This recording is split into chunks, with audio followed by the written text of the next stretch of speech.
Karen fined me for owning a support dog, claimed pets were strictly banned in our neighborhood, and even threatened legal action if I didn't rehome them. But 1 month later, she came to my door in a panic asking me to pet sitter Pomeranian while she left town. What she didn't know was that I'd been recording everything, building a case, and waiting for the moment her hypocrisy would come home to roost, and when it did, I made sure it echoed through the entire If you've ever dealt with a hypocrite hiding behind HOA rules, hit subscribe and drop your city in the comments. I love seeing where you're watching from, and your stories inspire every episode we create. My name is James Walker, and I moved into Maple Hollow to build a calm life with my 10-year-old daughter Kaylee and our rescue pup Biscuit. A sweet, quiet, emotional support dog who never barked, never chewed anything, and spent most of his time laying beside Kaylee's feet while she read books or did her homework on the porch. And for the first few weeks it felt like we had finally found peace after my long, messy divorce and years working high-stress shifts as a paramedic. But that changed the moment Karen showed up at our front door with a clipboard and that tight, judgmental smile that made you feel like you'd already done something wrong. She introduced herself as the HOA president and told me flatly that pets weren't allowed in Maple Hollow. And when I calmly explained that Biscuit was not just any pet, but a fully registered emotional support animal with proper paperwork and certification, she raised one over-plucked eyebrow and told me exceptions invite chaos, which should be the first red flag that this woman didn't care about rules, only about control. Within a week, I got a formal violation letter with a $100 fine citing unauthorized pet on property, followed a day later by a second fine for excessive barking, even though Biscuit hardly ever made a sound and spent his evenings curled up beside Kaylee watching cartoons. I responded in writing, attaching the license, ESA registration, and a letter from my therapist confirming the dog's role in my mental health care. But the HOA board, run entirely by Karen and her small clique, rejected the appeal without explanation, claiming the rules had no provision for special cases, even though a neighbor 2 streets over had a golden retriever that roamed freely and another kept 2 cats visible in their front window every day. I soon realized it wasn't about the dog, it was about me.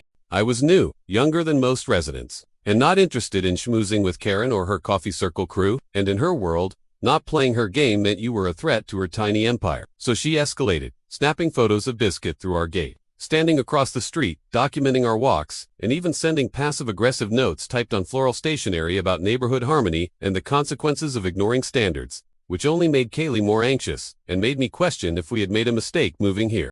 I considered rehoming Biscuit temporarily, but Kaylee broke down in tears the moment I brought it up, hugging Biscuit so tightly I thought he might stop breathing. And that was when I decided we wouldn't fold, we'd fight, but smartly, calmly, and with evidence.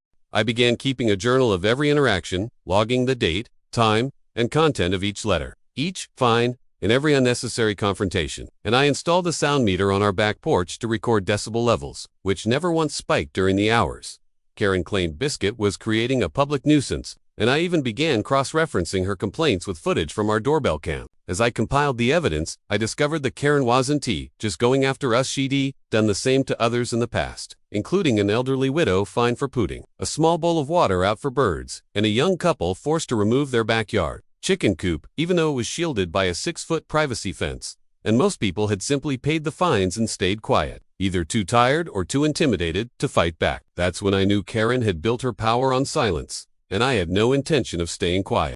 And then one Friday afternoon, everything shifted. Karen showed up on our porch, looking disheveled and anxious, holding a pink leash attached to the floopiest, most high-maintenance Pomeranian I'd ever seen, and after a few minutes of stammering, she asked if I could please watch her dog, Princess, for the weekend because her dog sitter had canceled last minute, and she had an out-of-town HOA leadership conference to attend, and I nearly laughed out loud. The same woman who had been citing me for months over Biscuit now needed me to care for her dog. I nodded politely and said I'd be happy to help, and I had Kaylee witness the entire exchange, while I used my phone to discreetly record the conversation, during which Karen listed Princess's dietary restrictions, medication schedule, and walking preferences, all delivered with the confidence of someone who thought her rules didn't apply to her. The moment she drove off, I snapped into action.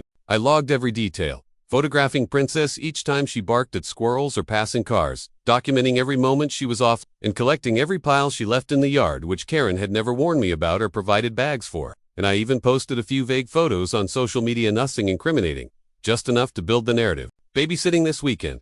Some pups are louder than others. By Sunday evening, I had a neatly compiled report detailing everything Karen's dog had done that technically violated the same rules. She weaponized against me, and on Monday morning when she came to collect Princess, I handed her back the leash with one hand and a folder with the other. She blinked. "What's this?" she asked. Documentation, I said, in case the board needs it. Her face went pale, her mouth opened and closed like a fish gasping for air, and she stammered something about being reasonable and neighborly understanding. But I didn't flinch. I simply nodded and closed the door. That afternoon, I submitted the entire file to the HOA board.